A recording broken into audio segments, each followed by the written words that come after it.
Okay, What's up? so we are going live here with Andrew Ellis. We're in the judges booth here, not the judges booth, the announcers booth. He just finished a long day of announcing judges or announcing hunters. We will just see if we can get, if you can hear me, please just type something in the comments so that I know you're here and I know you're with us. We've got a lot to talk about here, and also just a heads up, anybody that comments live on this video is going to be entered to win a freestyle at one of Andrew's shows. So go, feel free to comment and say hi. How's it going, guys? So thank you so much for coming on here. I know you've had, I've been following you on Facebook and talking to you a lot, and I thought that you had some really interesting things to kind of add to the discussion. I thought what's interesting about Andrew is that, to my understanding, he was on the board when AHSA became USEF, and he knows the history. I think he's been on the board you were on the board for 15 years? Eight years, 2 terms, and I was on a lot of committees probably for over a 12-year stretch. So probably in total 14 years between committees and board service, and I was on the initial USEF board when we transitioned from AHSA to the trust to what is now known as U.S. Equestrian Federation from USA Equestrian. I was also on the USHJ's initial board. I've been past president of the North Carolina Hunter Jumper Association. I've served on the North Carolina State Fair Advisory Council. So I've worked in governance and everything that we ran 4-H shows essentially in the North Carolina State Fair on up through the state association level to our national governing body and affiliate level as far as governance goes. Wow, awesome. Well, I'm really interested to pick your brain about all this stuff. Can you guys hear us okay? Are we talking loud enough? Yeah, tell us on Facebook if you can hear us. If you talking. can comment that it's loud enough. So somebody on there maybe. People are starting to trickle in. Let's see if I can hear it on here and make sure it's working. Yeah. Let's see. Can you guys hear us okay? Are we? Yeah. Yeah. Okay. Great. One thing I wanted to talk about was the history, because people like me don't really know the history of USEF like we should. That it started out AHSA, and I wanted to talk with you and get your opinion on how it started out. What were the origins and what was kind of the vision of the original board, and how have things changed today, and for better or for worse, and kind of how that. Sorry, Brian, I'm giving my wife the keys to our palace here, because we just finished the horse show. Brian, I am certainly no expert on USEF or AHSA. My experience and limited knowledge of before my initially being on the board is as a horse show manager, obviously, and an official, but I was on the board when we transitioned to what we now know as U.S. Equestrian Federation. And during that period, I believe that our collective group, with a much bigger board and a very different governance process than we have now, was better represented in our sport than we are today.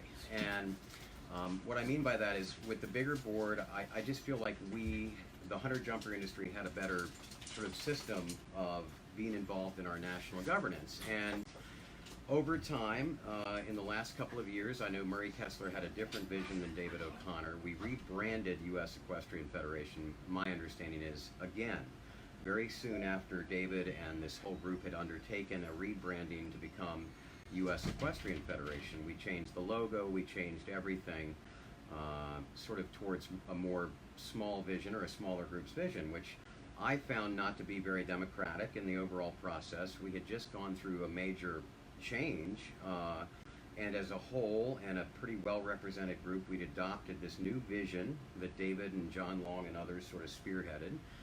We had a very close-knit group of U.S. equestrian staff, USHJ. I think people were much more cohesive then. There wasn't so much squabbling and infighting. Let's get some dates and some numbers. So you're saying back in the day, there were how many people on the board? I believe it was around 52, if I may be mistaken. If I'm not mistaken, it was around 52-ish. And what year was that? That I'm not sure. I'd have to say that was when we first became like around 2001. That I don't know, because Okay. I would have to go back and look it up. That's many moons ago, and I would rather give you, or we look up a specific date than me guess. Yeah. But I think David O'Connor was president for a couple of terms during David's tenure. When David's tenure ended, I served my 2 terms on the board, and I dropped off. How long at is a that point. term on? 4-year term. Okay. Was my understanding back then. It may be different now. When I was initially on the board, I was on for 2 4-year terms, and then was it 2-year terms, and I had to drop off. And committees at that time were different as well. We were not, placed on committees by the president of the organization at the time, David. I was initially put on committees when Alan Balch was there. So my sort of governance started in 99 or 2000 when Alan Balch was there. We formed the safety committee in response to an accident in Kentucky that happened. A young girl passed away in a riding accident named Alex Fowler in 2001. And at that point, Alan formed what was called the safety committee. The affiliate at that time, the Hunter Jumper Association, had no safety apparatus. So U.S. Equestrian put forth this new apparatus of safety committee. And so that's how I got involved in governance, is Alex's accident, and also another gentleman named Brian Jones, who was a good friend of mine and I worked for as a groom when I was a kid, passed away in a riding accident in Ocala. Brian died of a head injury, and he inspired me, and also Alex's death, to get involved in safety. And so that's what started my venture into governance, was really safety issues. After losing a friend, I got very involved in the helmet stuff that went on. So, but I don't want to get too much into the history of that, but basically I think we had a vision that was a collective vision of our sport. There was the trust with people like Linda Allen and Alan Balch and other people that have great historical significance in this whole governance process, who and a lot of things were very misunderstood, I think, back then. Like, there was a trust that took care of the building and financial things, and there was a lot of parties and things that had to be put together for U.S. Equestrian to turn into United States Equestrian Federation. And we also had the new affiliate, USHJ. So all this sort of stuff happened, and then here we are. We have this great new fresh outlook on life, which is United States Equestrian Federation, which is our national governing body, and then we have our new affiliate, the USHJ. And we had a really good vision. Things were starting to be transparent. They were starting to work. We had listened to people like Gary Baker, who is gone now, but there was a lot of people that were really active in governance issues, just like you are today. You're like a new Gary Baker, and I don't know if that name means anything, but people like Gary 20, 30 years ago were saying the same things you're saying.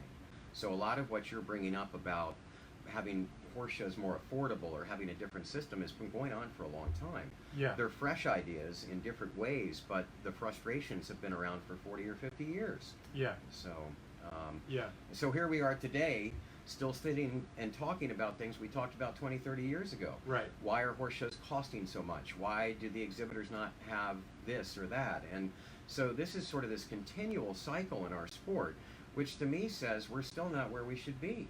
Right. Because we're still sitting here talking about the same stuff. Right.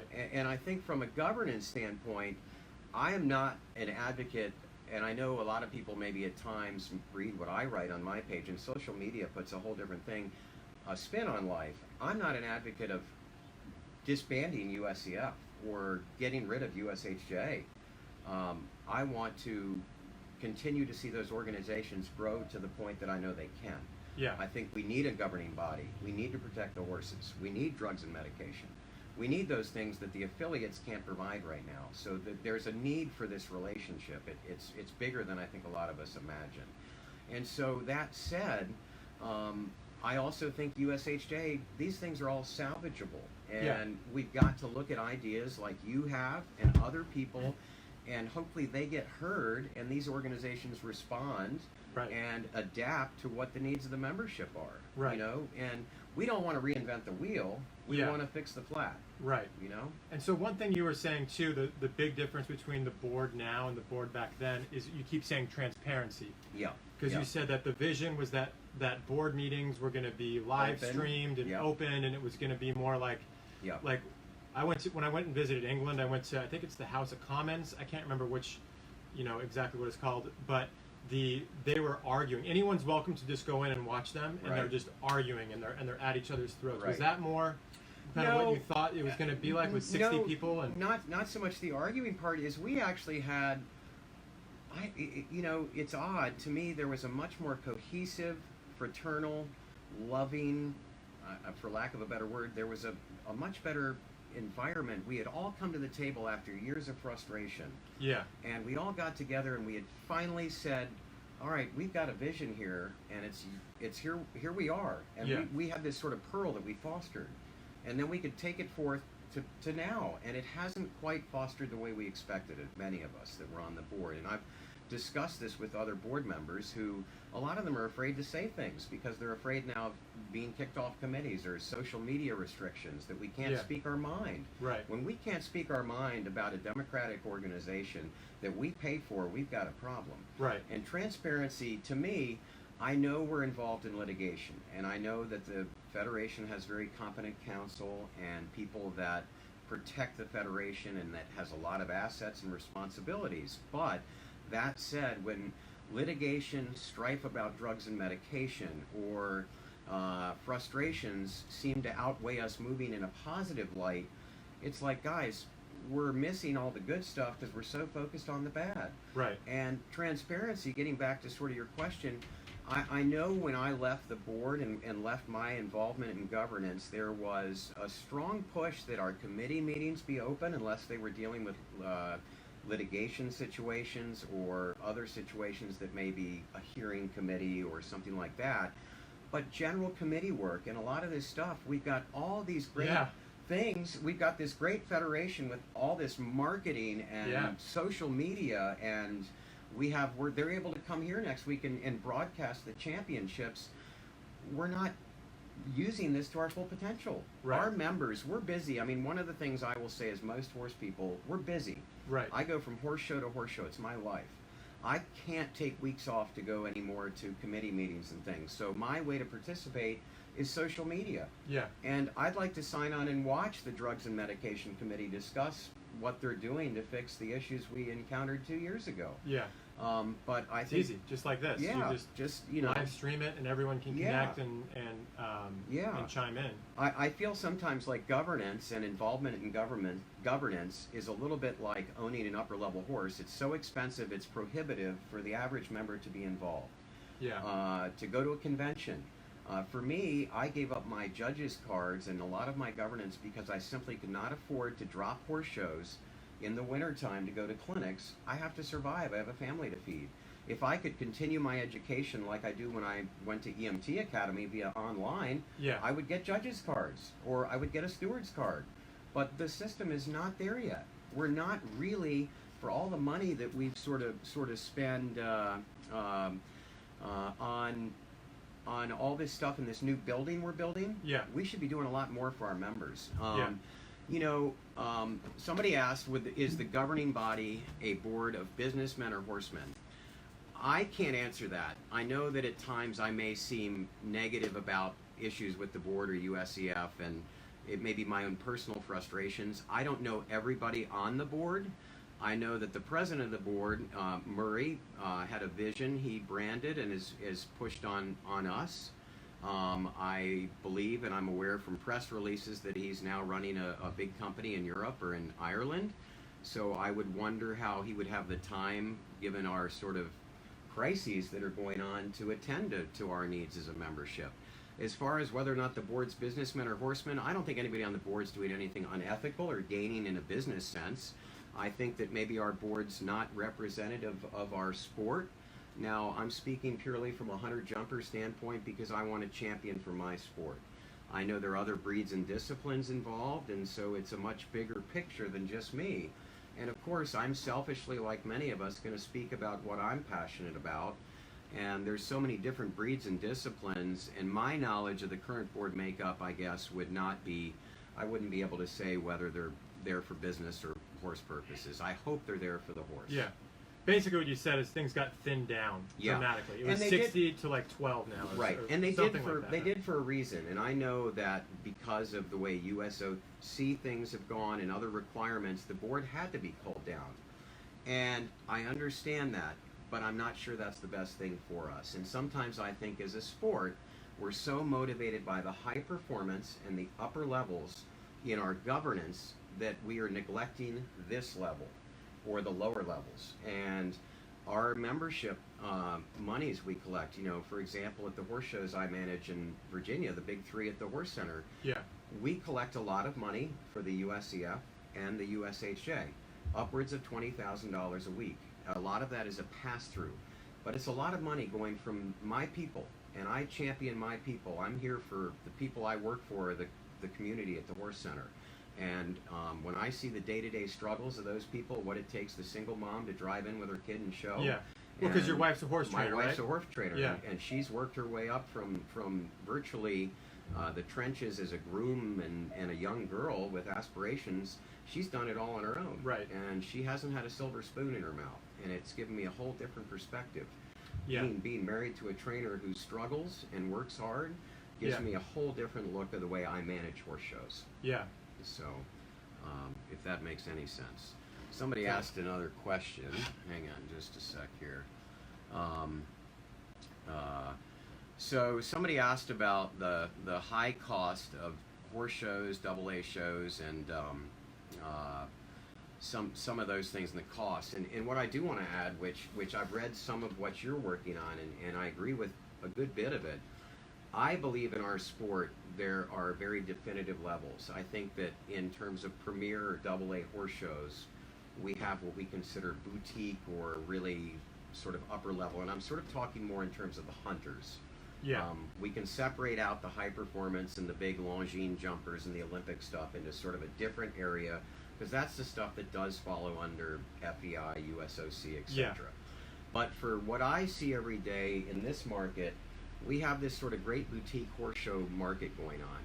And it's split in two. We have what I call sort of like the volunteer shows like here, that's run by a committee of volunteer horsemen and women like Louise Serio put together years ago, Lexington, Virginia, where I work. I work for a committee of volunteers on a board of a nonprofit, and it's different. I'm not working for me. Yeah. We have the other version of these big shows that's run and owned by big management groups, i.e. HITS, Wellington, some of the other big groups who are also in there for real estate reasons and other things, and they're taking big investments. It's way bigger than this.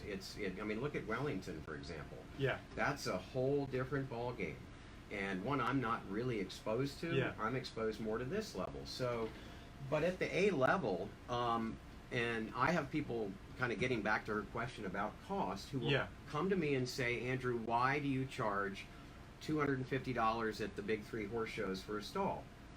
And I will gladly take any competitor that shows at our show into my office and sit down, and I'll show them why we charge what we do. I believe, just like some organizations say fee for service, we provide a product, and I believe that we stand by the product we offer and that we charge a higher price, but I think we're giving them a better product. I think this horse show, I mean, you guys, I don't know if you can see outside, but right now there's about, behind us, 15 guys in the ring and gals out there working. Skip, Hector, the whole crew. I mean, the labor cost in a horse show to produce this kind of event is astronomical. Yeah. And for example, just at, say, one of our shows in Lexington, we have over $100,000 a week in labor costs. Yeah. Now, whether that's right or wrong, that's what it takes me to produce that kind of event. And so the cost to the horse show, and I believe, I'm going to speak for myself personally, I believe I'm justified in what we charge because we give it back. Yeah. I work for a board of volunteers who have said to me at the Virginia Horse Center, what we take in, we want to make sure we first and foremost take care of our competitors. Yeah. Then what's left over, they use to keep the place running and running well and doing as best they can. So we're different, and not every model's the same. I see horse shows that I go to, and I see people charged a lot. I've been to them with my wife as a trainer and competitor and an owner, and I've sat there and had to watch us write checks. Are you riding? No, I don't ride Okay. anymore. I rode when I was a kid, and if I ride now, it's going home with my mom at the farm in Southern Pines. Okay. So, but I own horses with my wife, who she shows. We own them together, and I also have to write checks to horse shows. You know, Interesting. So you're looking at this all. He's looking at all angles. He's a board member. He's on committees. He's a horse show manager. He's a horse show announcer. He owns horses that go to other people's shows, and his wife's a trainer. So it's interesting perspective. One thing I want to the Sorry. to me, like, this is one takeaway, and my opinion is always developing, and I'm always open to being wrong and changing. But it started out as the American Horse Show Association, right? A group of horse show managers created this, and that's the way that the DNA of USEF feels like. It's an organization that was built by horse show managers for horse show managers. And when I look at the German Federation, it's built for riders, horses, and breeders. Like, when I flip open any sort of German Federation literature, it's like how to ride a circle, how to breed a horse, how to train a horse, how big a 5-year-old should be jumping. When I open up USEF literature, it's all about, how to put on a horse show. It's like the bleachers should be 100, not 50. This is where you get this license. You got to have warm food an hour before the show starts. There's nothing in there about riding a horse. I'd be interested to know what was the first name of the German Federation. Did they start out German Horse Show Association like we did, or did they just go right to their job of what they should be doing? But when I emailed the German Federation, and one big difference, and I want to ask you if you would like support this, but they've got many, many different rider licenses and trainer licenses and professional licenses. One horse show license is my understanding. There's not 6 different, and to me, categories. That's an organization that is built for riders, not horse show managers. The horse show managers are like, oh, then we get to be a C manager, and then we become a B, then we're an A, then we're a double A. It's like a horse show is a horse show. We don't need to physically separate people into 5 different circuits. It's a horse show. But the journey of the rider in Germany is about advancing from being like a level 6 rider to being a level 5 rider to being a level 4 rider. So it's all about the journey of the rider versus here it's like the journey of the horse show manager elevating to putting on more and more expensive events. I do agree with you in many ways. I guess I'm probably not as well educated as I'd like to be on some of it. I think what I'd say talking point wise, and not to say I'm not in agreement with you at all. Number one, I think the hunters throw a very different spin on what we do as opposed to the European model, because it's this different judging system and as far as levels and things. I was in Germany for 18 months, and all I ever rode in was style classes, where there was a German judge. They just have different criteria. So it's basically hunters. It's not hunters, but it's somebody sitting in a judge giving you a score 1 to 10. So, and that, I think what you bring up and what I said is an area that we need to address. I don't know the answer. Like, for me, when people come to me and say, okay, if we get sponsors and people in the stands, how do we make them understand hunters? And a couple of years ago, we discussed, can it be a point system like dressage that anybody can understand, and how can we evolve this sport?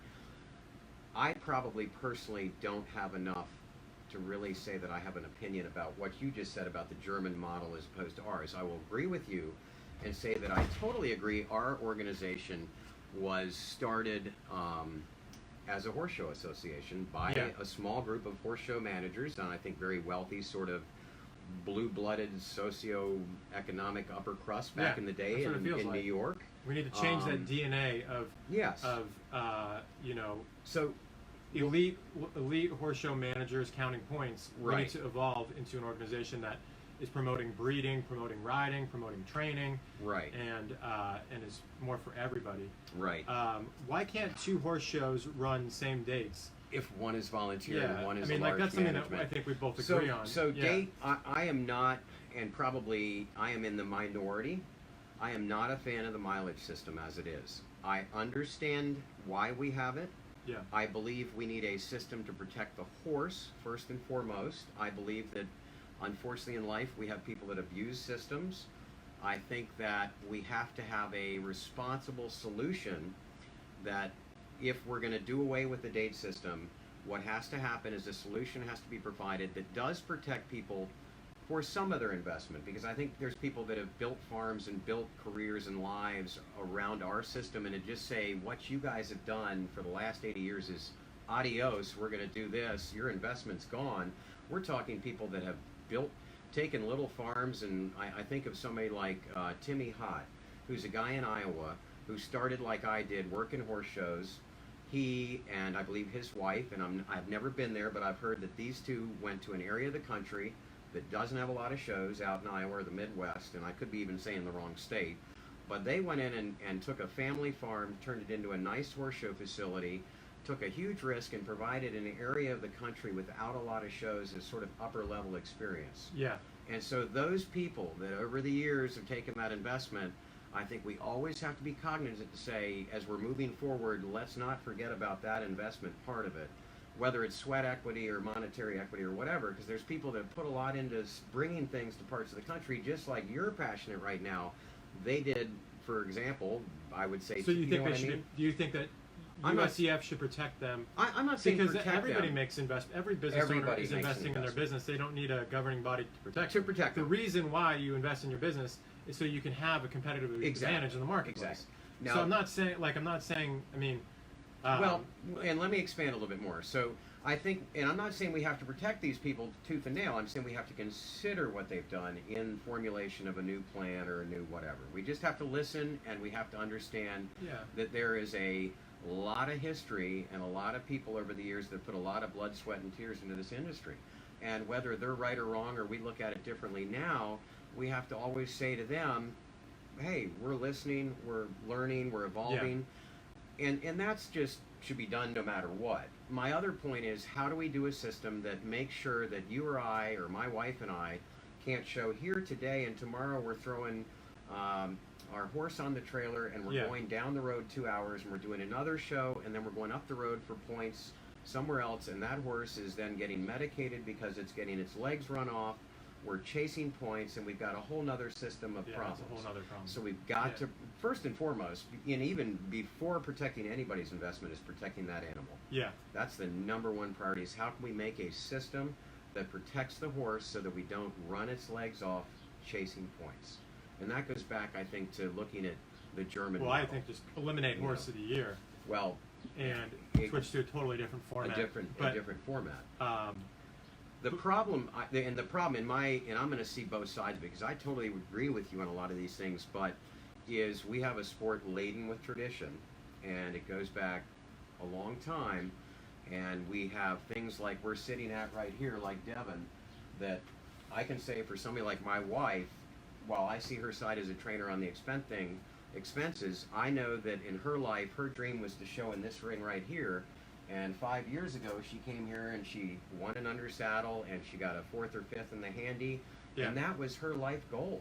That was her probably one of her most biggest moments of her entire life was that goal right there that she grew up watching and she aspired to and dreamed about, you know? So how do you keep that?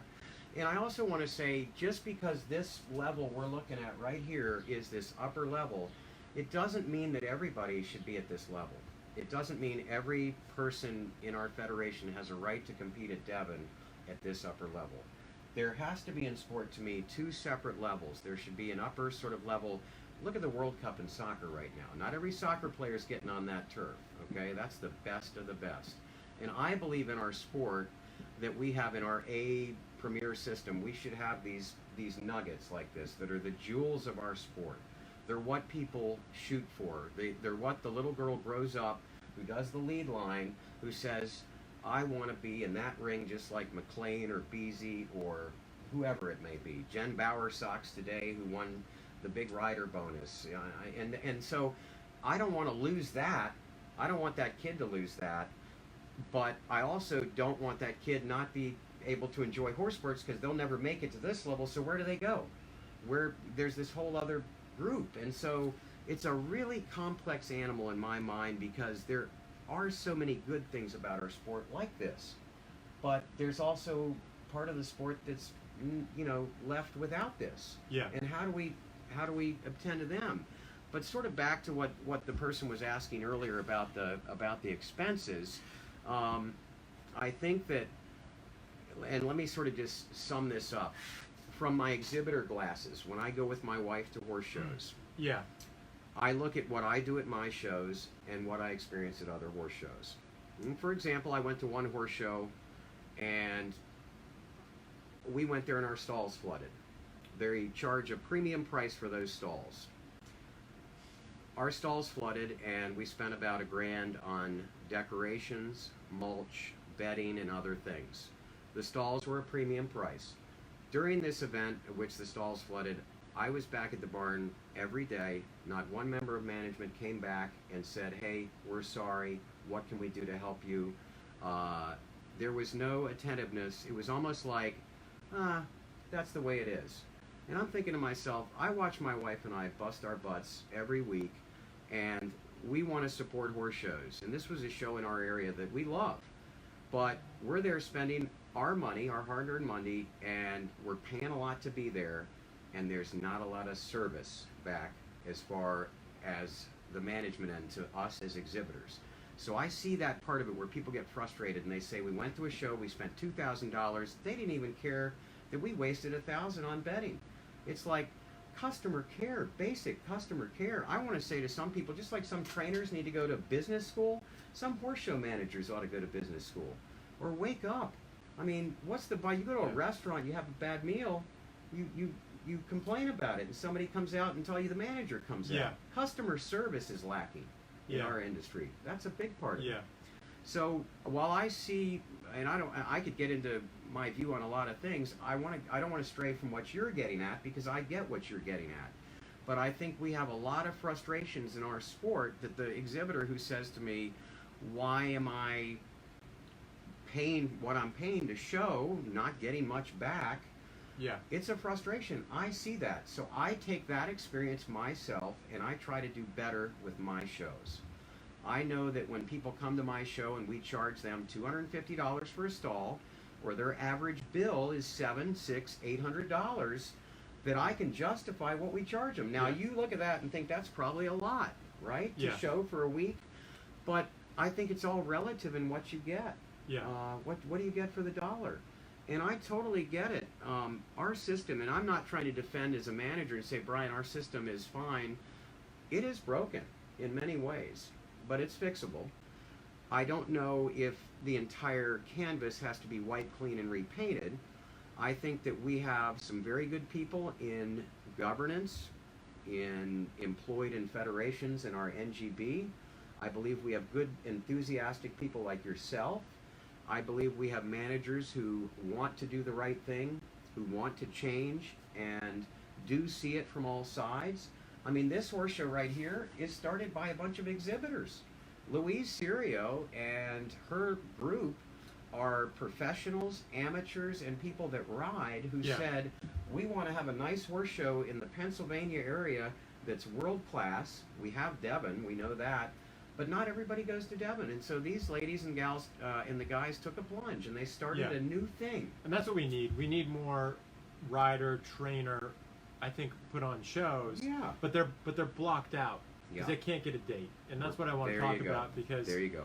If a group of trainers, and I've seen this happen, they try to put on a show and they can't put on a show. Right. And they're and then how significant is it? I hear tons of rumors that people that want to put on shows basically have to pay the people that have dates astronomical fees. So some of these shows that you go to, that people that watch this are going to, they probably don't realize that horse show manager is paying $150,000 to other people of your money. That's why it's so expensive. How serious is that? Is that real? That's a big problem. That is a big problem, and I can say from personal experience. So, and I'm gonna speak for the Virginia Horse Center because I do represent their shows, the big three shows. In the past, over a period of 10 to 15 years, one of our horse show dates, for lack of a better word, was held hostage by another horse show. And they didn't do anything wrong to violate the rules. They followed the rules to a T. They weren't breaking anything. They were doing exactly what they should have, because that's the system. They knew it. We knew it. We paid two managers for a while. One, I'll be honest, was Gary Baker, who's no longer with us. We had to lease or borrow Gary's date for a while to run our horse show. And we paid him for many years, and Gary was absolutely entitled to that under the system the way that it was. So he didn't do anything wrong. He did what any businessman would do in his shoes. But isn't that so obvious for USEF? Because you can see that, let's say I wanted to put on a horse show, and they're like, no, so-and-so has the date. You have to get their permission. And then a week later I come back and go, oh, like, I have their permission. Isn't it just so obvious the way to get your permission is you're paying them? Totally. So it's not a good system. Right now, over the last 10 years, I think the Virginia Horse Center for one of our dates has paid well over $150,000 to an entity over a date like this. Yeah. So that It we shouldn't can be. run. It shouldn't. Owning a date shouldn't be a business. It shouldn't be a business like that. I believe, but that's I don't think also, you should be able to own a date. No, I don't own the dates at the Horse Center. I work for the Horse Center. They lease dates or license dates from USEF. My job at the Horse Center is for the horse community in Virginia. Yeah. The Horse Center belongs to the community. It belongs to the horsemen and women in Virginia, the Mid-Atlantic, and the country. Yeah. I work for them. I think the date system is preposterous. I've watched the Horse Center, which is a non-profit, be held hostage by private businesses. This is a facility that is a 100% non-profit, no state, federal, whatever assistance. It's entirely sustained by donations from good people who care about the area and the Horse Center. Completely non-profit, and we have to pay a business person the right to have our show because of a licensing agreement. It's baffling to me. But that's why there's no competition. They're not. I mean, you're a partner. Right. They want you to do well. Right. Because you're paying them. Right. So it's not really. You're not really competing against them. They're allowing you. To compete against them. It's kind of weird. Right. And the whole process doesn't make sense to me. I mean, to me, there's got to be a better process that protects horses, protects with responsibility some of the investment we've taken. I mean, I don't want to have, for me, I don't think the Virginia Horse Center would like to have Churchill Downs or some huge facility built next door to it when the community's invested what they've invested in it. I think that, we do have areas where nonprofits and other groups have taken a plunge. So how, but protect the horse. And also, we don't want to dilute the sport so that you have 40 competitions on the main line here in Philadelphia this weekend, and you go to this one and there's 12 people, and that one there's 10. We're all going to go kaboom if that happens. I think there's something new, and I want to get your opinion on that people don't know about it. I didn't know about it because I wrote a whole petition, eliminate the mileage rule, and I marched up to Murray Kessler's front door in Wellington and talked to him about it. And one thing that just kept coming back is that there is a mileage exemption rule. I'm gonna shut the blower off. Okay. And I don't know if people know about it. There is a mileage exemption process where if you want to put on a horse show and somebody else owns the date, you can apply for a mileage exemption rule. And they've told me that no one has tried to do that on price. I think they basically, my understanding is why they have the mileage rule is they want to protect the boutique shows from the mega corporations. So what they've done is, I think, they would grant more mileage exemption rules than people think.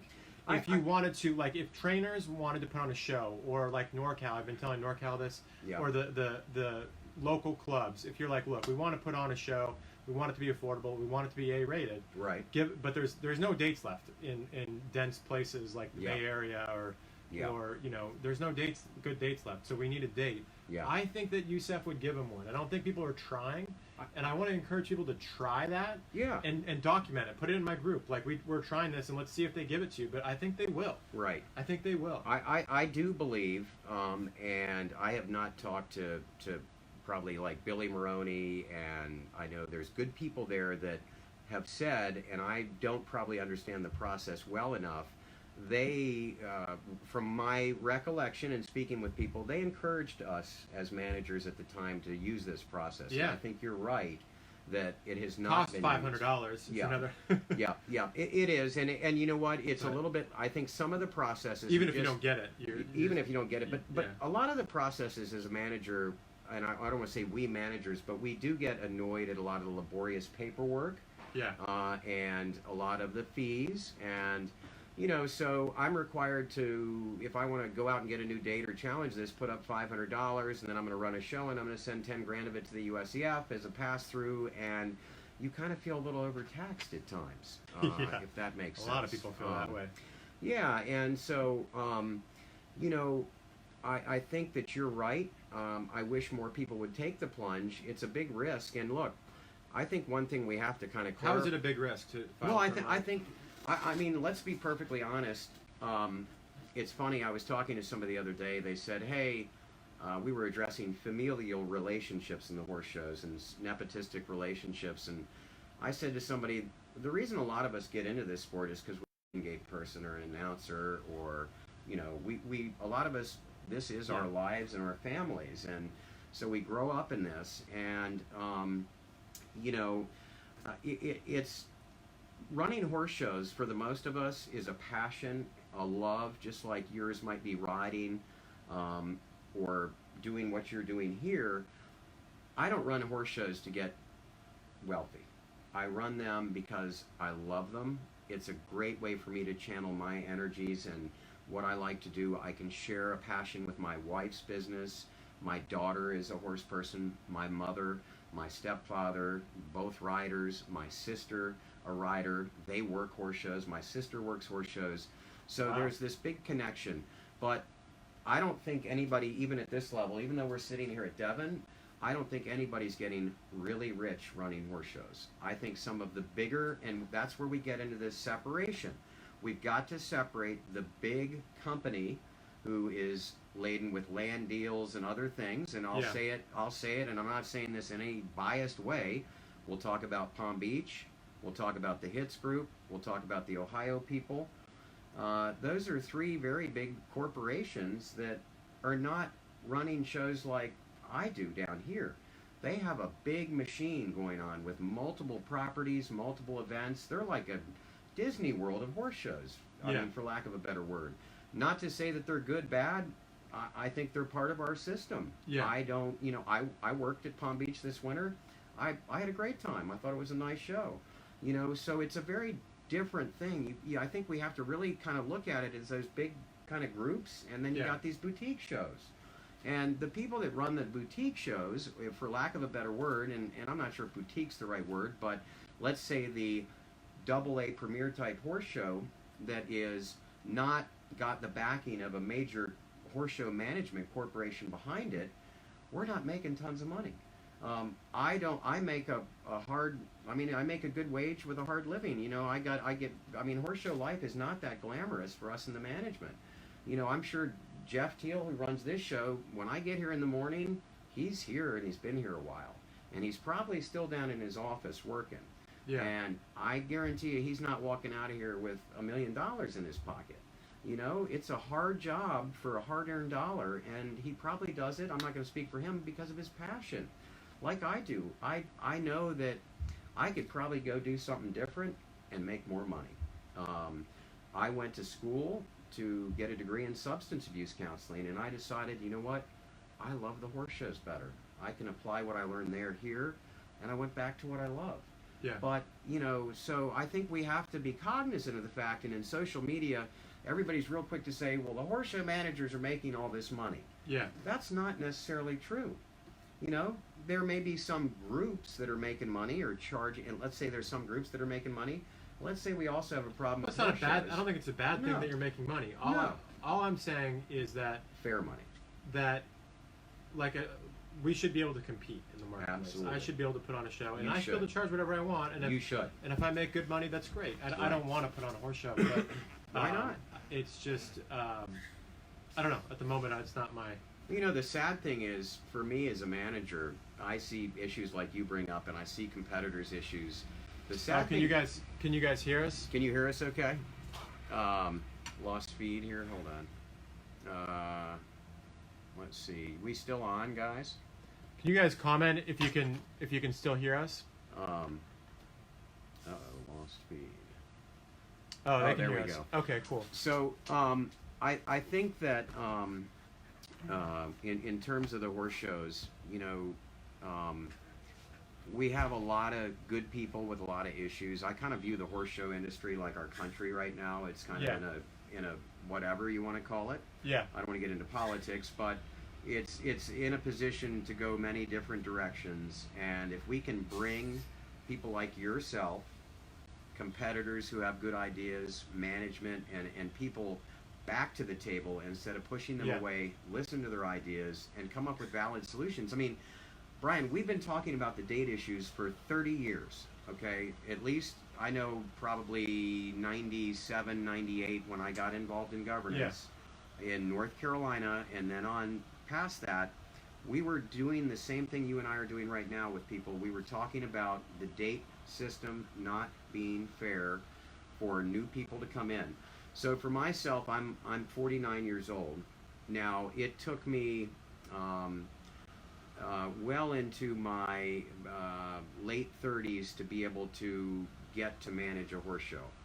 In my 20s and early 30s, I had a lot of desire to want to run horse shows. I was probably not mature enough to, but I couldn't go out and start a new business or a date, and that's sad. But I think the solution is actually right there. But it kind of goes back to what you were saying, that the transparency, the communication between the federation and the members is not good. It's hard. Like, I had a really hard time getting to these people and hearing like what it was for. But I think the mileage exemption rule is really there. They're waiting for,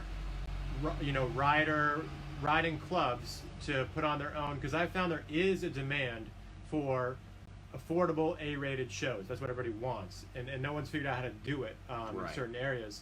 So if somebody like NorCal put on an A-rated show, I'm not saying it would be cheap, but it would be probably as inexpensive as you can get, because you get volunteers to put it on. You're not in it to make a profit, right? It's a non-profit organization that's not trying to make a profit on it. You get sponsors. That'll be you'll see what the cost is. And going back to transparency, somebody like NorCal can show everybody the books. Like, this is what we're paying for everything. So I think the answer is there, but people don't realize that, and USEF hasn't come out and said, these are the situations we would give a mileage exemption rule for. These are the people we wouldn't, because again, they're afraid of litigation but in their minds they know who they want to give it to and who they don't, right? But we don't know. We're kind of in the dark. We're like, is it worth $500 to roll the dice here? Are they going to give it to me? Can you just tell me? So, and the communication's broken. Like, we don't know. So maybe we have a system that could use a little bit of what you're saying, a little bit of what I'm saying, and a little bit of what a lot of members say. Like, talk to us. Well, and that's the thing. So you've got some great ideas, and I listen to your ideas, and I think, well, that's a really good idea, but have you thought about the investment, like that guy we talked about in Iowa, who's, you know what I mean? And you can say... But I say... think Tom Cesare, he said in an interview, he's invested $100 million. So I don't look at him like that's evil or anything, or like we need, like, I'm kind of like, good for him. That's a huge deal. investment. So why, it's a good thing. And it is a good thing, and we're evolving. I mean, I remember when Tom had his big Ocala shows in the 80s and way back when. He and Palm Beach were kind of these first people that took this giant plunge, you know. Hey, Vanessa. And so, but just like I feel, just like I said earlier, the Federation and the USHJ are salvageable. Horse shows and what we're doing is salvageable. We can come up with a better system. So what you said to me today is, and what I've said, we have boutique shows, we have these big circuits, but okay, so maybe our A, B, C level is not right. Maybe we need to have a better system. One license. So I'm saying, don't give people different. The whole ABC thing makes no sense. Just one license. I understand that Tom Cesare is going to put on a really fancy show, and I understand that maybe a riding club is going to put on something very, very, like down to earth. And but don't give them different licenses. Don't give them different points. Don't tell the people that go to more expensive shows that they're better, that they get more awards. It's the same thing, and I understand that maybe you're fancy and you go to the fancy shows. Maybe I'm not. But you know what? One license. Some of the best horse shows I've been to were unrated shows as far as fancy. I have been to take a show like Split Rock, right? Split Rock. Take a show like Hitchcock in the Woods in Aiken, South Carolina. Have you ever heard of that? No. You ought to go check it out. It's I went there as a kid when I went to Aiken Prep School, but it's this little show in the middle of the woods in this beautiful little ring with natural jumps run by volunteers. But do you know how much money? But you know how much money we waste trying to categorize horse shows as unrated or light or C or B or A? And you know how much money we waste in the organization? How many bean counters are in USEF counting all the points that have a million different rules? I'm saying, get rid of all those different licenses.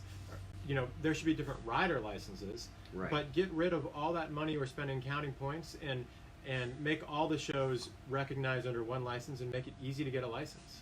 I would agree for an easier process. I don't personally, probably because and I not haven't- have to pay the local, horse show managers A 6 ransom figures to to- put on a show.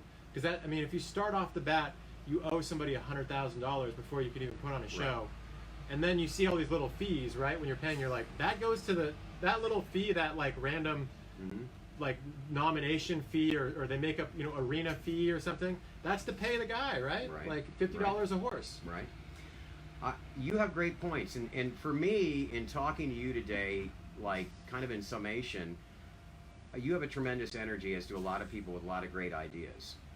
It's getting those ideas to where we can pull them together, get them to make a difference, and how do we do that? I sense from some people that, hey, we'd like to start a new system. Let's look at the German system. Let's look at this. Let's look at that. All right, well, how do we take what you're saying and get it to fruition? How do we get, is it, we've got to get you on committees? Is it, how do we do this? And I know you're leading Let me a ask campaign. you understand how it actually works. I have no idea. Like, how do you make a change? It's like a 2-year process to make any rule change. It is a right? process to make a change, but I'll go back to the safety thing we did in 2000, after 2000. I never thought we would see the day that we would have approved helmets in these rings. I know Joe Donnelly, who was also a huge safety person involved in the process with me and several other people about helmets. Yeah. We never thought we'd see this day. Yeah. We had hate mail, we had all this stuff because we had taken a stand on helmets. Yeah. We flew around the country. I'll never forget, we went to Miami and we had a forum, Dr. Bill Brooks, myself, and Rusty Lowe, and I believe Drew Malavase, and it was all about helmets. And there were some very high-profile trainers and riders, some of them Olympic-level riders, who stood in front of a microphone and looked at myself and the doctors and said, you all are full of it. We're never going to wear those helmets. And I thought it would never happen, and it did happen. Yeah. And I thought it never would. So there's always so hope. Things can happen. I'm hopeful. Yeah. I'm actually optimistic that I think things can change, and I think things can happen fast. Yeah. And I think you will see some change. Yeah. I think, let's look at some of the comments. I mean, the thing is, we have all these people, like, you look at the names on here. They're from all over the country, okay? Here's Kathy Hobstetter. Kathy's got a group out in California who tries to promote horse shows, right? You've got Bill Rube, who Bill's everywhere. He sees what goes on. You've got all these good people who are all over the country here. You've got Vanessa. You've got great people. We're all good people with good ideas. It's like, how do you get that? Yeah. Our governing body and our affiliate is supposed to be the apparatus and process that's supposed to pull this together. It's so easy. I think they need to get the younger staff at USEF and USHA, like, needs to grab the decision makers and be like, social media is so easy. We need to do Facebook Lives and Facebook groups where people can talk and we can actually listen to our members. We don't need to have we can have all these virtual summits. It's so easy to communicate this way. And I think you're right. And I think what we're overcoming right now is, and they're watering the ring, so you guys might be kind of loud, but I think you're right. I think a few years ago, we had that cohesion with everybody. Yeah. I think that right now we're so in damage control mode with what's going on in our sport, whether it be safe sport issues, whether it be issues regarding drugs and medication, whether it be horse show standards and dates. I think we're in damage control. We have a lot of litigation going on. I think because of that, we've had issues of staffing turnover at USHJ. We've had USEF issues going on with lab directors and other things that are pretty cantankerous. Yeah. Those issues have slowed down all of our things we should be doing to grow this sport. I believe that we're trudging water right now in a river that is laden with a lot of things that are prohibiting us from getting to where we all together need to be. Yeah. And that's seen all sides.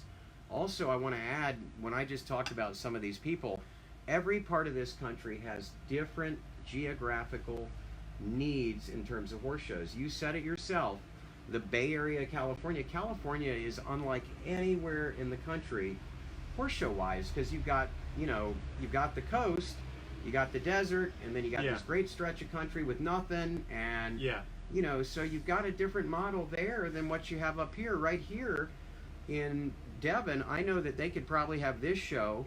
We could probably have a show in Maryland and one at the Virginia Horse Center all at the same time and be fine. Yeah. You probably couldn't do that. But we need to grow the pie. Like the whole mileage thing is fear based. That if we don't protect people, then there won't be enough numbers at the shows. But the thing we need to really do is just grow the pie. Right. But let's open it up for some questions. Yeah. You know, how do you grow the pie? Does anybody have any questions here for Andrew? Debbie Sands putting a comment. Don't forget to put a comment. Put a question in here because he's going to give away. Yeah, I'm free personally. stall. I'm going to personally pay for a free stall. So if anybody on the call or watching, Anyone that puts a comment live, their name's going to go in a hat. I'll draw. He's going to draw it and post it in the group. So if you've got a question, this is a great time to ask it. We'll give you a free stall at any one of the big three what shows. What are the big three shows? So it's the Lexington Spring Premiere, which is the last week of April. Lindsay Maxwell Charitable Fund, Big Three. It's the first week of May, and it's the week this coming August 6th through the 11th. And there are 3 shows at the Virginia Horse Center.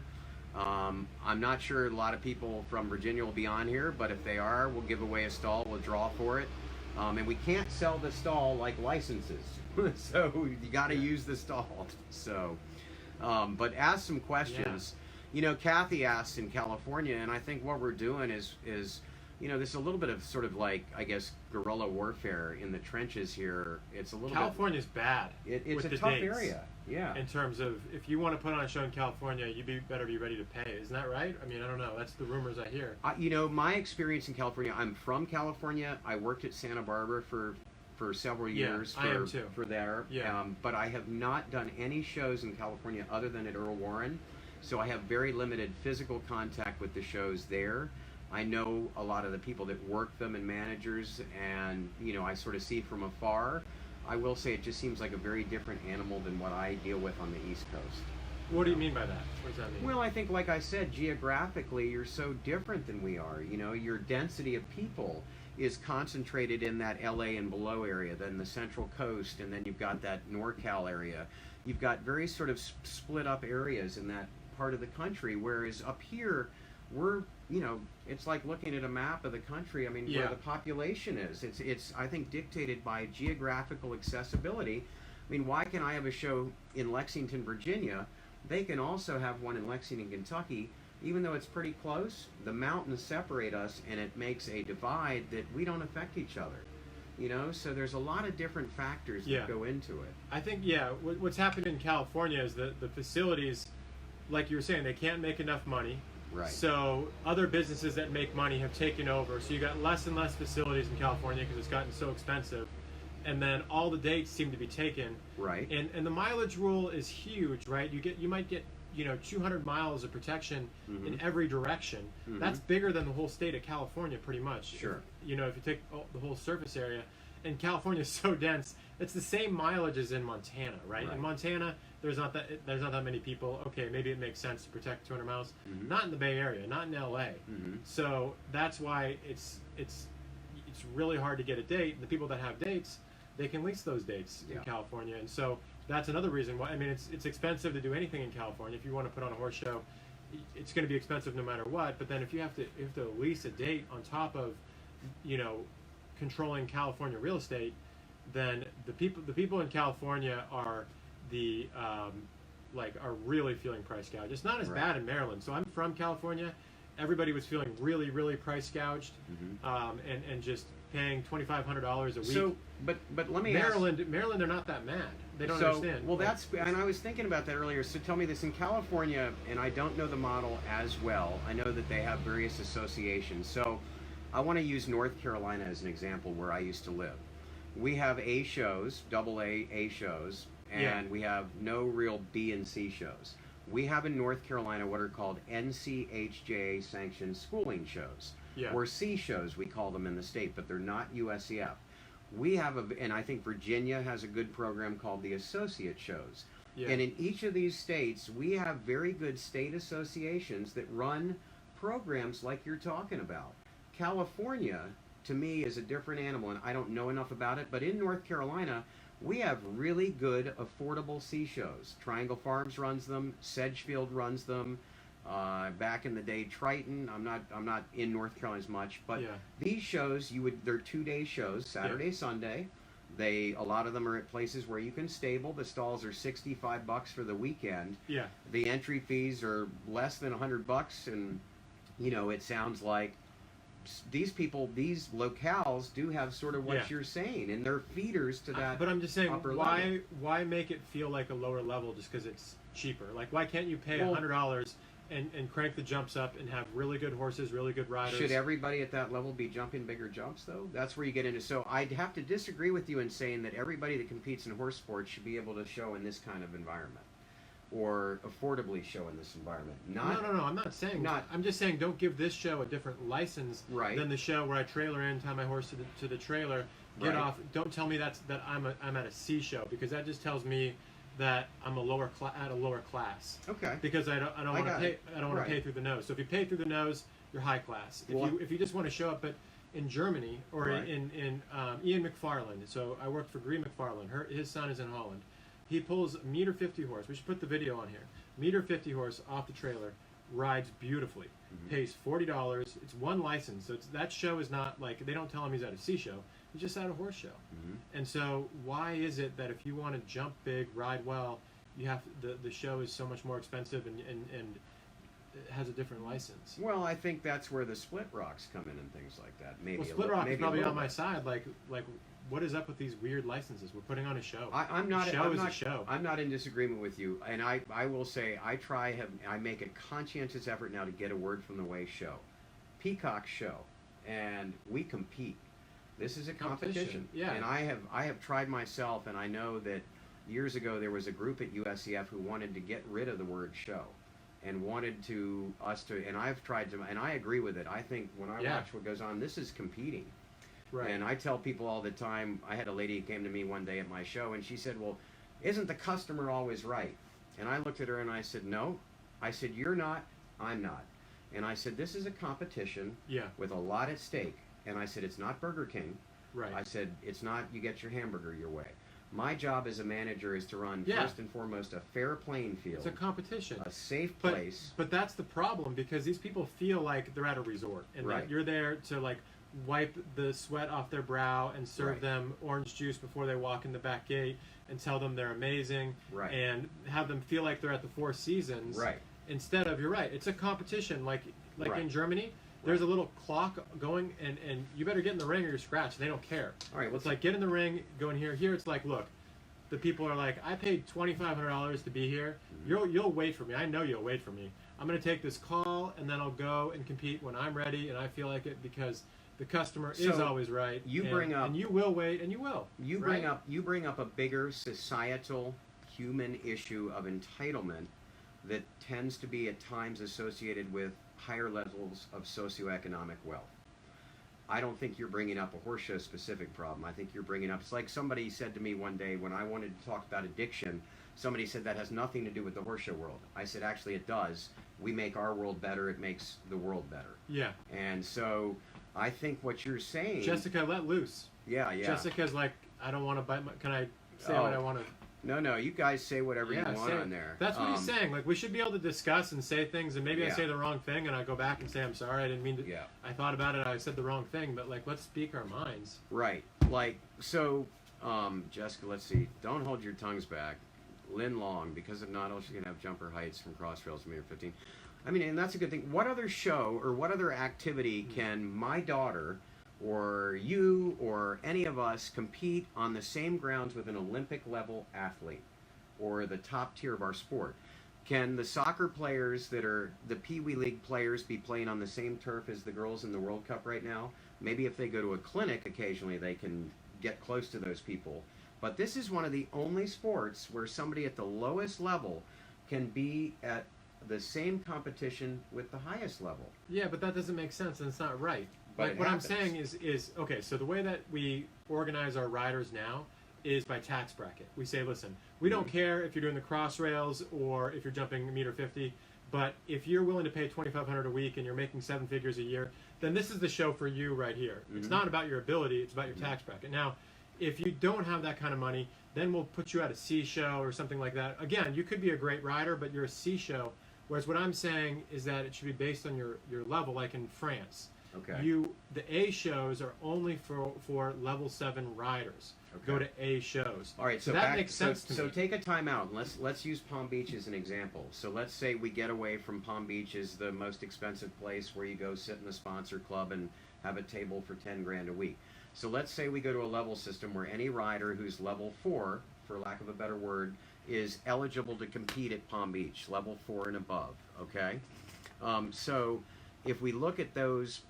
As Palm Beach, that is an area of high affluence where houses, farms, and things, going to dinner costs more than it costs probably in Lexington, Virginia. Okay? Yeah. So how do we, and that kind of opens this great void that's more to me of almost a societal problem, and I get the inclusiveness. How do we make it so that anybody could afford to go to Palm Beach? No, we don't make it. Don't make listen, we don't make that. But I'm just saying, Well, don't give them a different license than you give the affordable Okay. one-day show. It should Okay. count the same thing, like whatever award you're going for. Okay. The placings shouldn't be weighted differently. So in essence, what you're saying to me is if somebody competes at Palm Beach and they compete down the road at Johnny's Horse Show, they should get the same end result as far as points or Yeah. whatever. I don't disagree with that. I don't think. Or what they can do is you can track how good riders actually are. Sure. You can give them ratings. You can check their show record. So if I go to an inexpensive show, but I beat really, really good riders, you should get more points, right? Even if it's an inexpensive show, and then if I go to because some of the riders here weren't riding that great, and that's supposed to be. You know what I mean? Like, right. And just because it's expensive doesn't necessarily mean that these people are riding that great. No. So, no. but you can track that instead of automatically assuming that riders at expensive shows should get more points just automatically. And ultimately what you might be getting at is maybe we need to, in the future, 5, 10, 15 years, have a handicapping system like golf or like polo for riders. I mean, something... That's what I'm saying. You yeah. have different licenses. You have different levels. So, you can kind of... I don't disagree with that. Like one license. So, and then I get, like, I'm not trying to say that everyone should be able to afford to go to WEF. I mean, Sure. everyone dreams of going there. I'm just saying, maybe not everyone, I don't know if everyone dreams of going there, but just don't have different licenses based on I think most people would probably agree with the you. standards. I don't disagree with one that. license. Yeah. I don't disagree with that at all. I do think in life that we're going to always be faced with the fact that going to Wellington costs more than going to Ocala. Now, here's the other thing, which I think we're talking about a lot of stuff. We have no idea what's going to happen 2 to 5 years down the road with the evolution of the new facility in Ocala.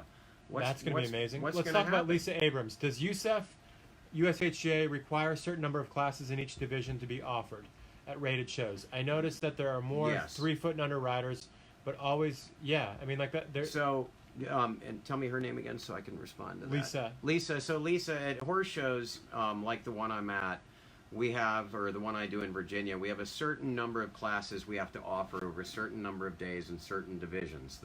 What we consider the AA or big hunter divisions, we have to offer at AA shows over 2 days, 4 classes and a hack. So that's all very spelled out by USEF what we offer.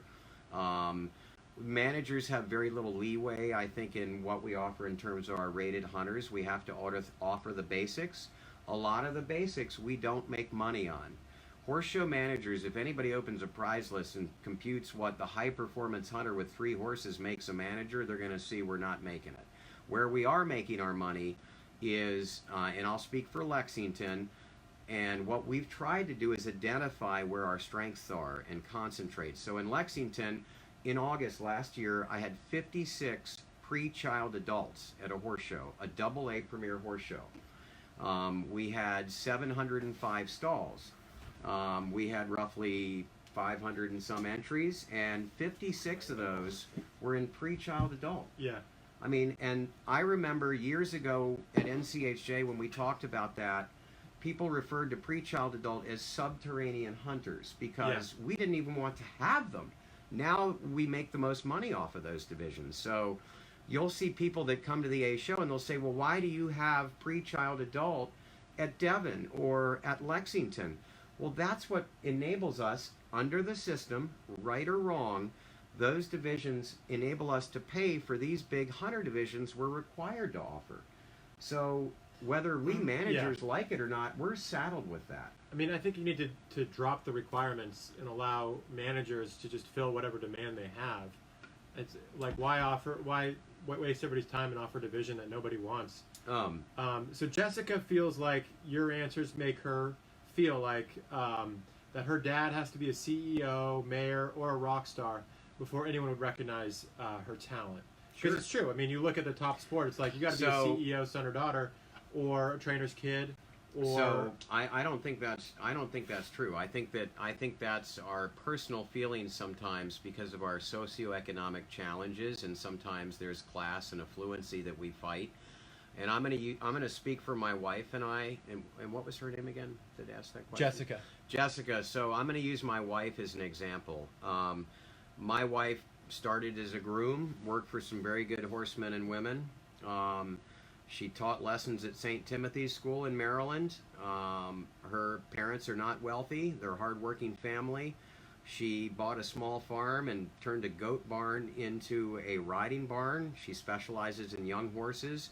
I watch her get up at 4:30 every morning, muck stalls. We have one helper on the farm. She does the work herself. And she was able to come to Devon and win a class. And she was also able to sell some horses for a nice amount after she did that. She worked from the bottom up, and she competed right next to the Scott Stewarts, the Peter Pletchers, the Patricia Griffins, these guys we see every day doing well, and she was able to be competitive. Now, do we have the money to do that every week? No. We had to pick and choose our battles, but we won the war. We didn't win every battle, we won the war. And I look at it that way as, I'm not going to win every battle, but I can win the war. Yeah. And so for her, that's a kid that I look at that fought her way out from the trenches and was able to compete. She won that same year, she won 3 classes at Capital Challenge. Okay, that was her dream. I mean, she burst into tears after that because her life dream had been obtained, and she didn't have any great financial help. Yeah. I mean, we shipped up here. Me and her drove the 2-horse trailer up here, and we did the work. My stepdad came up, and her fellow friend Phoebe came and helped. We weren't here in the Bentley and the fancy rig. We were the mom and pop story who, so I look at that and I say, well, if you want it, you can get it. Yeah, maybe it's not easy enough, and maybe for somebody like her, it's got to be easier, and people get discouraged, and I would agree.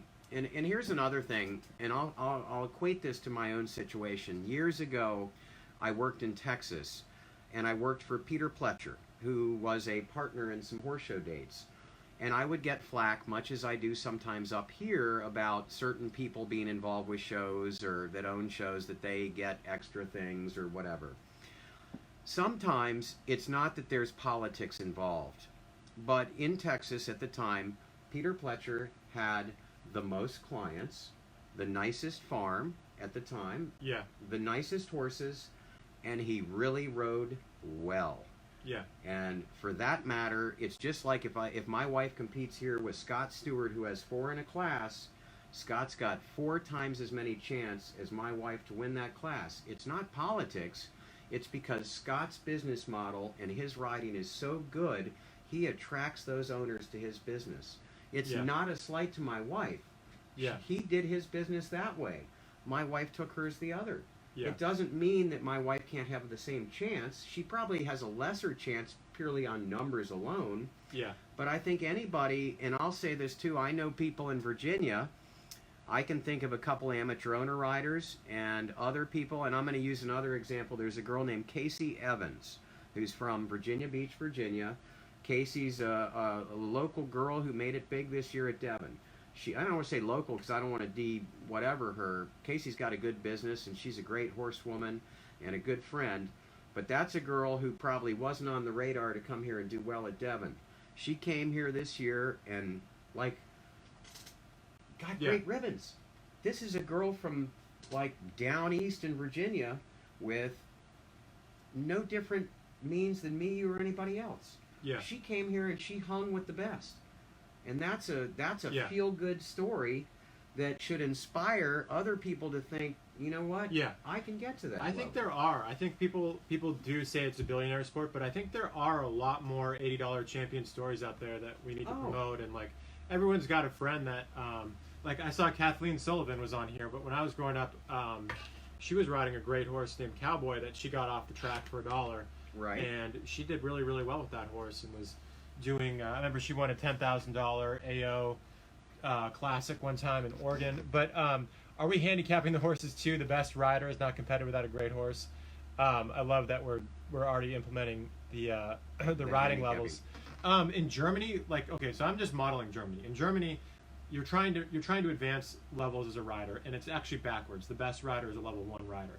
So you start off, I think, level 6, and you go level 5, and you have to get certain amount of placings in order for your rider level to increase, along with passing like written tests and stuff. And then in terms of the partnership with the horse, they do something with the partnership with the horse. Mm-hmm. So in Germany, like your whole goal is to advance levels as a rider. That's just sort of your mindset. And then with the horse, you can't just enter your horse in the meter 30. You have to get a certain amount of placings at a meter. Mm-hmm. And then even if, this horse is spectacular, you still got to do the obligatory certain amount of placings at a meter, and then boom, you'll get permission to go to a meter 10. Mm-hmm. And then you'll get the permission to move up in the dressage and in the jumping. They do that because it's a federation that is built for riders. They understand horses, partnerships, and the people, versus our federation was built by horse show managers. So the only thing you'll see in our federation is you need to have bleachers, and you need to have a 24,000 square foot ring, and we got to get shade. You don't see anything about horse partnerships or what makes good riding. You won't see any of that. Well, I'm being hard on. I'm going to say time. You're being hard. I'm going to say time out. Now, one thing, and I know we all, at times, I might be perceived as love and hating the USHJ. I believe. Now you're defending. I'm going to defend them because I believe, and I'm going to defend them on 2 points. Number one, I'm going to say that I think their trainer certification program is an attempt to sort of get to. Well, that's USHJA. USHJ. USHJ I think is going to be awesome. And I do too. And I wanted to say the other thing with USHJ, which I'm going to say, and I know it's very controversial on social media. I appreciated Mary Babick's letter today. Didn't see that. She had a letter sent out. I actually had wished the Federation sent a letter like that out. I felt like the Federation's response was pretty curt. And Safe Sport? Safe Sport. I don't want to get into Safe Sport, but I will say I did appreciate Mary Babick's letter. I didn't get that. It was sent out today, and it didn't come to any solutions, but I appreciate the fact that she is going, or somebody is going and talking to Safe Sport and trying to explain it to us, the members. Yeah. I wish that had been done when this was all put in place better, because I don't think we'd be in this position as much. Yeah. But I appreciate her letter. I liked her letter and felt it was more responsive and comprehensive than what came from USEF. Yeah. And so I'm going to give Mary kudos on that. I'm going to say that a lot of what you're saying goes back, and if we back up, trainer certification, a lot of what you're saying about levels and horses just came beef up trainer certification. But a lot of this came up 8, 5, 10 years ago, and you're bringing up stuff that I think, because we're so laden with other things, we're not following through. What you're talking about came up years ago.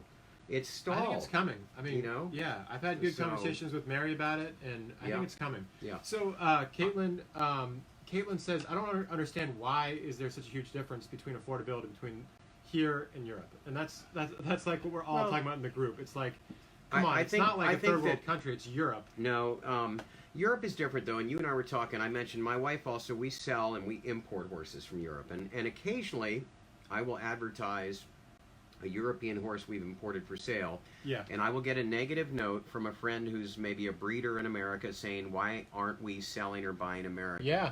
Good question. The question is, we bred to Cunningham last year. Our horses, we breed to American stallions. Yeah. Our personal mares, we breed to American stallions. And we only have one mare we breed right now, but we try to, I know that we're committed to breeding to an American stallion. That's why we bred to Cunningham. Yeah. But like I said before, in Europe, horses have been around for thousands of years. In America, horses have been here for a few hundred. Yeah. And we have a long way to catch up. The lineage in Europe alone on that continent Yeah. has been a long time. And so, they've been doing horses more than we have. So, Yeah. and I think a little bit like the breeding, our governance, when you look at the German model, they've been governing and Yeah. doing horse shows longer than we have. And Man. we're stuck with a system that when our system started, it didn't look over there for how to do it right.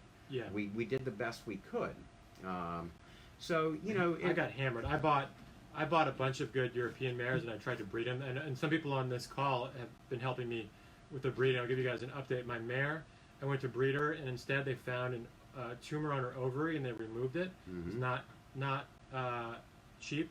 Mhm. It was 18 pounds, her ovary. What do they It was call bigger. it? Oh, The God. tumor was Yeah. bigger than a basketball. It's It was amazing. traumatic. I can't believe it. And It's- then my other mare is still trying to get pregnant. Yeah, So- it's incredible.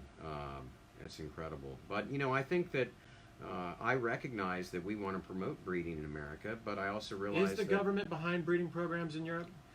So Debbie, is Debbie Sand says Yeah, that's the true, government's Debbie. behind Yes, it? yes. Well, like in Germany, I know when my wife goes over there on buying trips, she and her friends go to not Neustadt, but there are state facilities, I think, that are state controlled and even maybe military controlled, Yeah. where stallions are. I think they're under military guard in some So places. what does that mean, that they'll give you money, like if you're a German and you start breeding the government? Well- Because a lot of the horses I bought from were from German farmers. I wasn't buying horses from the German government. But are you saying those farmers are getting subsidies?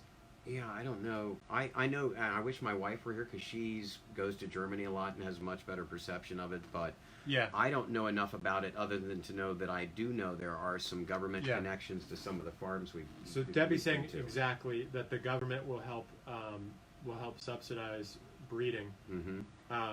And It's they probably also no do, different here than we subsidize dairy farmers or Yeah. what other things. People say that we're so far away from being competitive as a country of breeding that we shouldn't even try. I've gotten people calling me saying that. Like, I don't think so. I know people that have devoted their life to breeding. I mean, like the Risters, Yeah. Kimmy Rister and Patty. Like those guys, you can't say don't try. These are people that are passionate. It's their Yeah. dream and their life. And, I think maybe 200 years ago, somebody told them in Europe, don't try. I don't think we should ever stop trying. And I think we have to establish, look, I would like nothing better than to not have to pay for a plane ticket to Europe to go buy a Yeah. horse to find it here. And we do find horses here, but Yeah. you know what? We can import a horse, and this kind of goes to our system. We can fly over there, find a young horse, get it landed here, sometimes cheaper than we can buy horses here, because we inflate horses, and we also get back to that commission stacking problem. yeah. Well, So, I want to respond to Deanna. She says, "How do we make horse shows more affordable?" We did talk about it, but I want to bring it up again because she is in NorCal, and we've had NorCal on here before and talked to them.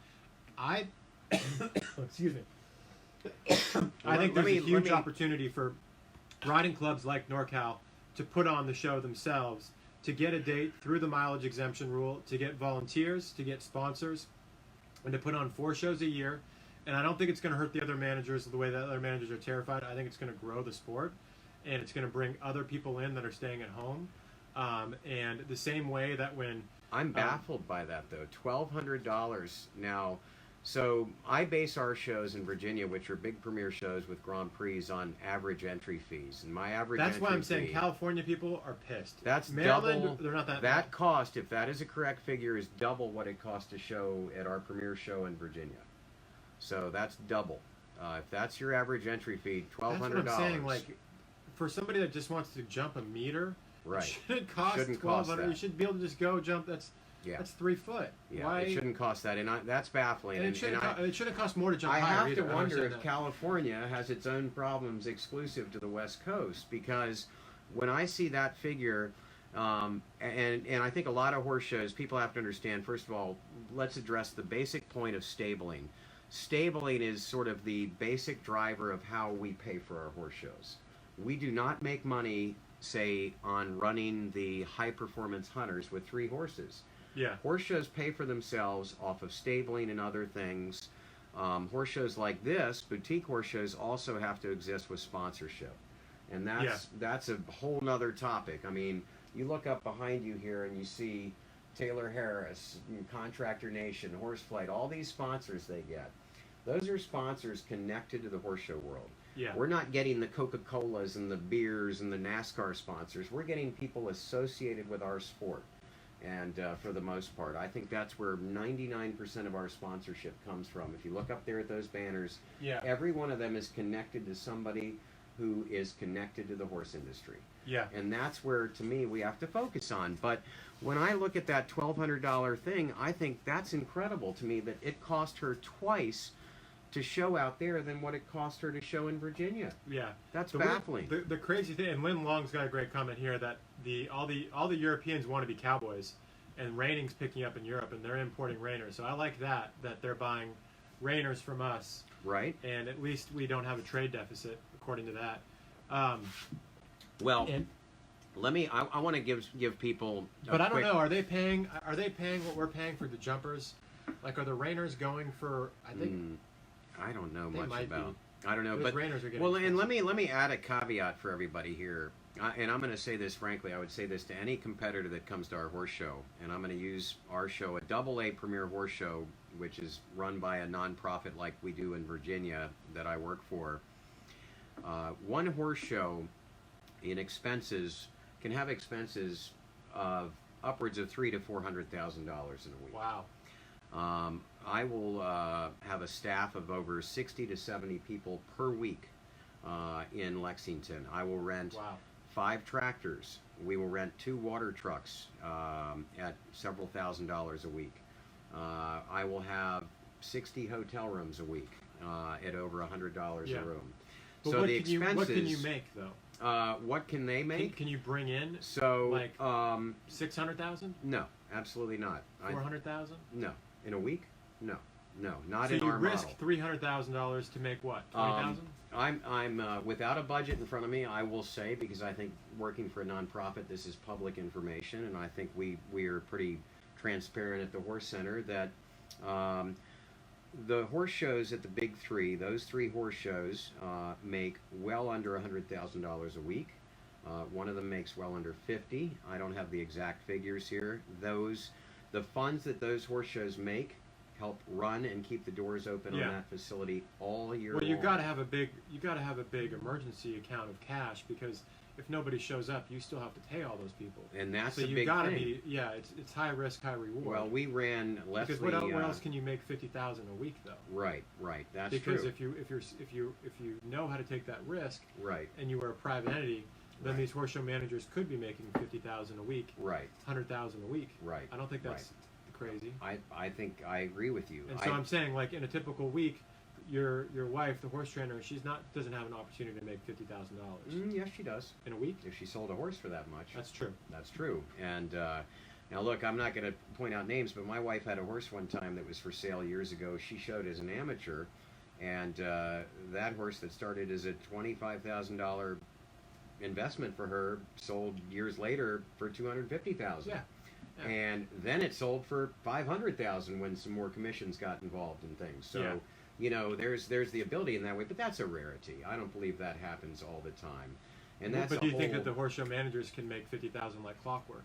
No, I No. do not. I do not. That's also No, I think that's a farce. I Yeah. think I want to clarify when I talk about the Horse Center, I have had the ability to invest in our competitions to get them to a point where they can make money, but the Horse Center for many years didn't make money on them. yeah. So we're still, and we think about we're 150,000 in the hole on one Yeah. and paying a ransom. So Erin had a good point. She said, if it really is public information with a nonprofit, could you share the budget with people? I would obviously have to have permission from my board to Yeah. share their financial figures. I know that in the nonprofit world, figures are obtainable, especially when it comes to tax purposes. I Yeah. would certainly be able to, with permission from my employer, put down some rough figures on paper and have a call with you sometime, and I will personally, I can say what rough Yeah. figures are right now, And I think it's if you important to want remember, to, yeah, that if you I want to want put on a people to show, know you should almost have. I mean, how much capital do you really need to have sitting in the bank to put on a show responsibly? a big show, I mean, you should probably have what several $100,000 $200,000 sitting there Yeah. ready to go, or Yeah. because Yeah, I'm you not might going to. lose. You got to be willing to risk losing that. And I can tell you, for all the stories we hear of big management groups making tons of money, or this person making that, You have one bad week and you're wiped out. I have a friend. Right. I will say I have friends that took a plunge and ran the North American Young Riders in Virginia years ago. Yeah, I'm not going to speak for them, but I know that it stressed them incredibly to take the plunge to run that event, not for profit, but just to bring that event to Virginia. yeah. It wasn't a big money maker, and they Yeah. had to, mortgage and things. But to how run could it. USEF lower the standards to realistically, like what specific changes would make it so that people, like normal people, could just put on a show and not need to have a couple $100,000 in the bank ready to go? Like, how could we just put on something? Like, one Well, idea I have is how do one-day you- shows. okay, well, that goes cuts a to- ton of stuff because then you all don't right, get hotels. But then you have to go back and say, how do we control what facilities charge us? Okay. yeah, So how do I think it's all kind of relative. I mean, to rent a facility can be astronomical. I mean, let's take Raleigh for example. Years ago, yeah, I think to rent the indoor ring was $1,000, couple grand a day. So you're looking at 5 days, 10 grand for just that arena. yeah, Then you have the covered ring, which was 500 a day. 5 day, you're looking at yeah, by the time you factor in your rings, now that's just to rent the rings. right, You're looking at 25,000 or something out the door. yeah, Then you pay per stall. So each manager rents the stall. We may pay, and let's back up. Permanent stalls are a different story. So take the Roanoke Valley Horse Show, which for years had close to 1,000 stalls on the Yeah. property. We made like $2 a stall profit because they were all temporary under tents.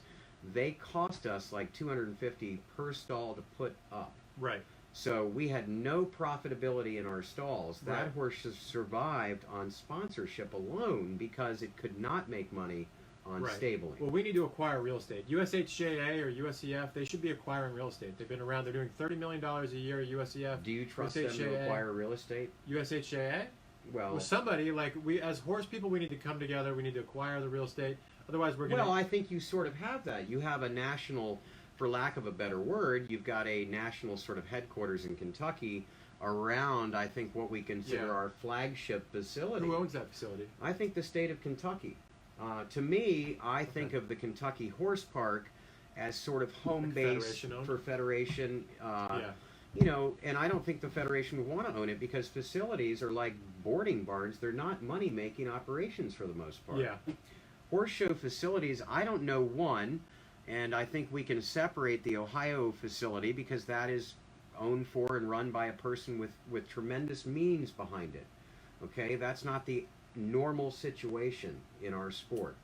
I think the average facility is not making money. Yeah. I don't know one horse show Well, facility. the riding clubs, that would be really cool. If the riding clubs could come together and buy, like the NorCal Hunter Jumper Association, you got Sure. you got 2,000 people, and those people could all pool together and buy real estate, and then be like, look, now we own our own facility. We can have our shows here, and we'll have this thing paid off, and then if people have the vision to do that like 15 years ago, we wouldn't have this problem. So we might as Yeah. well do it now. People like NorCal Hunter Jumper Association, buy yourself a facility or wherever you are. I'm gonna go find our See, local and one, I like, let's be like, guys, let's get some real well, estate. And let's that's buy some what you're shows. saying, and I think that's what sometimes we're missing. I think to me, you have two very definitive areas of focus.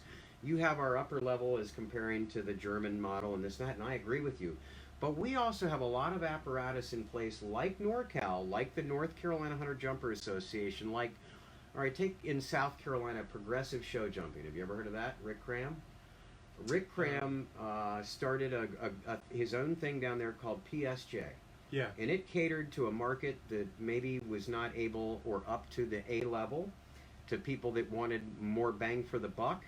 And they developed an entire series over the Southeast, I think in South Carolina, Georgia, and other places that do and did exactly what Yeah. you're talking about. Okay. Andrew's wife is wanting him back. Any last minute questions for Andrew? And we will set up. I will talk to the powers that be, and I will get some basic figures that we can sit down. I think most of you could figure them out. You could figure out if you open a prize list of mine and see that I have 60 staff. You can figure that no staff member at a horse show makes under $200 a day, and no staff member at a horse show is in a hotel room that probably costs less than anywhere from $80 to $180 a night. And no staff member charges less than 50 some cents a mile to drive or fly. Yeah. So you do the figures on the labor alone, and I can tell you, just in Lexington, Virginia, we're spending over $100,000 a week on staff, travel, and labor costs. So well, thank you guys. Andrew worked all day today, and then came on here to give us his thoughts on all this. So I really appreciate it. Thank you for coming on. And that was interesting. I know we covered a lot. Absolutely, and I want to finish. I do not want to be misconstrued that I'm anti-USEF or anti-USHA. I'm all for fixing the system and the apparatus we have. We have a good system. I wouldn't have been on that founding board if I didn't believe in it. I do believe in it. I think that because of circumstances, we've just kind of gone astray. Yeah. And I think we've got to do what you and I are doing, which is talking. We may not agree. Yeah. We didn't even know each other till right now. Yeah. But we can sit here and have an intelligent conversation and give our time back to try to come to better ideas. I think that's the right thing. A lot of people are so upset with the organizations. Anyways, let's end the conversation. Yeah. But I agree. I think we can fix it. Yeah. All right. Thank you guys so much. Yeah. So, and thank you guys for tuning in. I really appreciate everybody tuning in and keeping this. And I'll look through it. If anybody on here is coming to Virginia that wants a stall, and anyone that commented on here, you got to go back through here and pluck a name and put it in there. And pluck names. Who wins your who wins a stall? Yep. And I'm paying for the stall myself. The horse center is not paying for it. I am personally donating the stall to this because my mission here is not only talk to Brian but also improve the sport in our area. Yeah. So let's fix it. All right. Thank you.